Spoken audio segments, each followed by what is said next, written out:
Hi,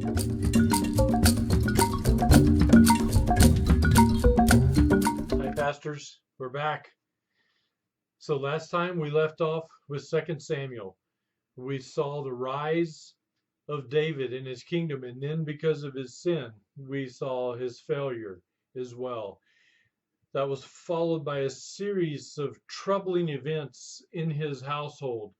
His child dies, his daughter is raped, two of his sons are murdered, his throne is challenged, and so the joy and the prosperity, the flourishing that he experienced early before he committed those great sins were now gone from him. And of course, the book then ends with another sin of David wanting to number the armies. Now, I know that was one of your discussion questions, but I think you probably found at the heart of it was his faith. Where was his trust? The reason that it was sinful for David to number the armies is he was putting his faith in the strength of his armies. David had moved to a different place from when he was a little boy standing before the giant with a sling and 5 stones. There he said, I come to you in the name of the Lord, and I will conquer you. And now, much older and more mature and experienced, but in this regard, more tempted to trust in himself, in that experience, in his maturity, in his armies. And so God judges him for taking his faith away from the Lord and instead turning to the power of his own hand and his own armies. His son, now in 1 Kings, Solomon, comes to the throne. God had promised a son who would come to the throne, who would build the temple. And now in our book study today, we're going to see the fulfillment of that. When we think about where 1 Kings fits in the big story of the Bible, it begins in the period of the kingdom. So this is the period in which David and Solomon are reigning over a united kingdom. They're experiencing the blessing of God, and really the kingdom of Israel is at its peak, spiritually, militarily, commercially, under David and Solomon. But then after Solomon's reign ends, we're going to see division. We're going to see the country split as they're torn between north and south. We're going to see the nation decide to follow, much of the nation decides to follow a pagan king, one who wants to worship calves, golden calves in Dan and Bethel. And so we'll take a look at those, but it brings it to division. But in the midst of that divided nation, we do see seasons of hope. We see revivals led by kings like Jehoshaphat and Joash and Josiah. And so we do see rays of hope throughout the book of 1 Kings. Now let's take a look and consider the book itself. In the first 11 chapters, we see Solomon's rise and fall. As you notice in your notes and as you read the first 11 chapters of 1 Kings, I want you to pay special attention to what's important, what gets the most detail. The building of the temple. Most of the 11 chapters, most of Solomon's success revolves around the completion of the temple. There is so much detail given to describe the temple because the author wants you to see how important the temple worship really is. It's not only the fulfillment of the Davidic covenant, but it's going to be the place where God's glory resides. Just like the tabernacle that they carried about in the wilderness was the place where God showed his presence, the place where God demonstrated he was with them. Now the tabernacle would be replaced by the temple, and God's glory would come there. So it's very important. That's why there's so much detail left to the building of the temple. In the second part of the book, we see the kings of the divided nation. You know the story. What happens in 1 Kings chapter 11 is a multiplied sin of David's sin in 2 Samuel chapter 11. David committed adultery with one woman. Solomon had more than 1,000. And it says those women pulled his heart away from the true God. And because of that, when Solomon's reign came to an end, the nation divided. Judah and Benjamin, the south, stayed true to Solomon's line and followed his son, Rehoboam. The north, 10 tribes, they instead followed Jeroboam. I like to describe the choice that the nation of Israel had as this. They had to choose between a fool and a pagan.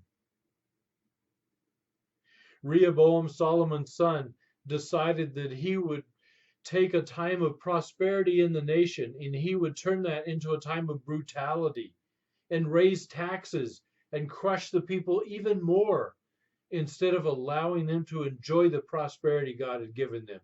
Rehoboam, Solomon's son, he was the fool. Jeroboam, on the other hand, he was the pagan. He did not want people worshiping in Jerusalem because it says in a very important passage, Jeroboam recognized that worship would unite the hearts of the people.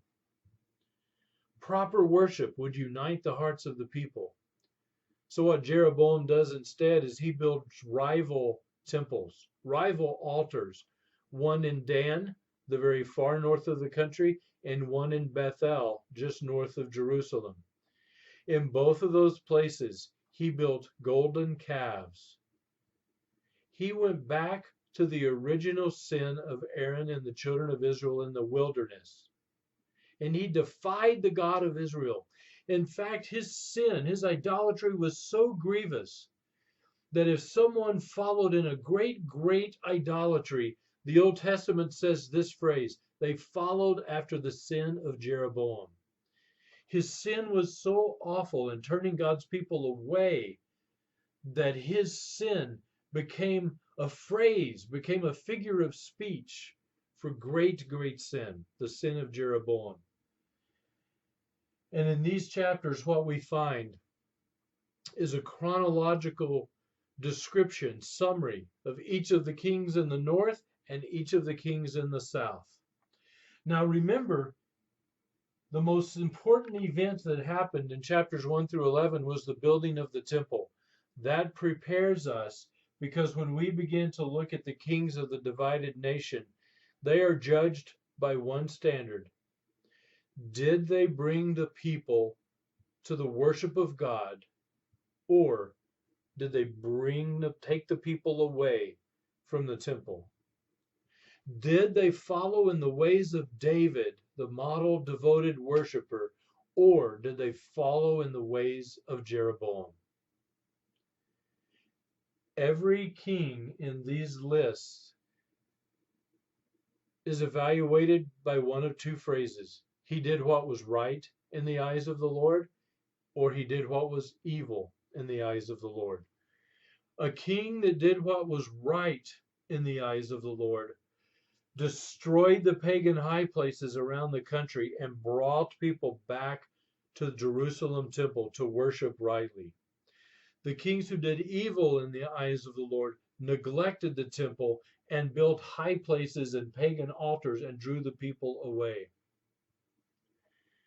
Now, if you stop and think about it, the kings in the north who led people to worship in Dan and Bethel, they always did evil in the eyes of the Lord. The northern kingdom did not have a single righteous king. The kings in the south, in Judah, where Jerusalem was their capital, some of them brought revivals, some of them led God's people away. So if we picture the two kingdoms, the north is a straight slide, completely crashes. The south is a roller coaster, up and down, up and down. Some godly kings, some failures as kings. Now, the book of 1 Kings is not just about the rulers of Israel and Judah. There is a new voice, a new character that appears now. When we come to the middle of 1 Kings, we begin to see the rise of Elijah and the prophetic office. Think about this. In 2 Samuel chapter 11, when David had sinned so greatly against God, how did God speak to David? He sent Nathan, the prophet. Think about it. With Moses and with Joshua, God spoke directly to them. But once the kings began to stray from the Lord's voice did not come through the king. The Lord's voice came through the prophet. And that is established, that office is established with Elijah. Nathan really becomes the first prophet to speak for God and confront the king, but it's Elijah and Elisha and what's called the school of the prophets. They are the ones that establish the voice of God in the nation. It's no wonder then that it's the prophets that are called men of God. It is the prophets that when they open their mouths and prophesy, they say, "Thus saith the Lord." So we see a very important rise of the prophetic voice. Think about how important that is in any nation. The rise of the prophetic voice. Someone who draws people, calls people to righteousness, and someone who condemns the nation's sins. Someone who points out to the rulers, who has the courage to speak the words of God. It's not just Elijah and Elisha and the prophets, but it's a role for all of us to call people to faithfulness to God, to confront people about their sin, to have that prophetic voice speaking the perspective of God into people's lives. So we think about some important discussion questions. We can't get out of 1 Kings without talking about proper worship. I would like you to take time in your groups to discuss what exactly is the role of proper worship. Why does it capture so much of the attention of the writers of Kings and Chronicles? And what about today? I'd like you to talk about what really defines proper worship. What elements have to be there? What things should we avoid? How can we avoid following down the path of Jeroboam and perverting worship? How can we follow the path of David and truly honoring the Lord?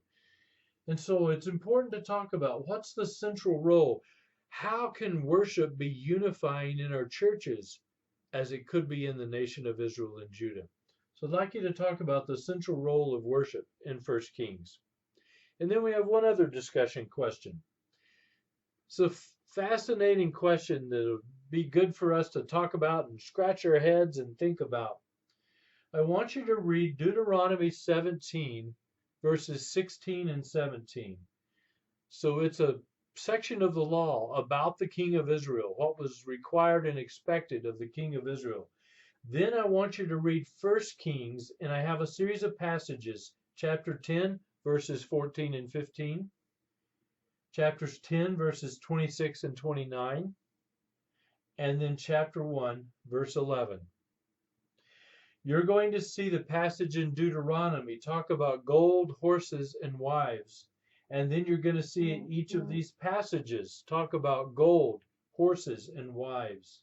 So the question that you want to wrestle with, when Solomon had all of this gold and all of these horses and all of these wives, were they blessings? Were they failures, curses, or were they some of both? What is 1 Kings trying to tell us in this description of Solomon? What does it want us to know about the heart of the King of Solomon? And then that will become a good place for us to discuss our own hearts as we talk about the place of possessions and how they can rule our emotions and our intentions. So it's a good discussion to have comparing Deuteronomy with 1 Kings chapters 10 and 11. I look forward to seeing you next time. We'll talk about 2 Kings as the kingdom continues to slide from the very peak of David and Solomon to ultimately we'll see at the end of 2 Kings the people carried into captivity. I hope you have a great time of fellowship and worship and prayer together. I look forward to when we can gather together again.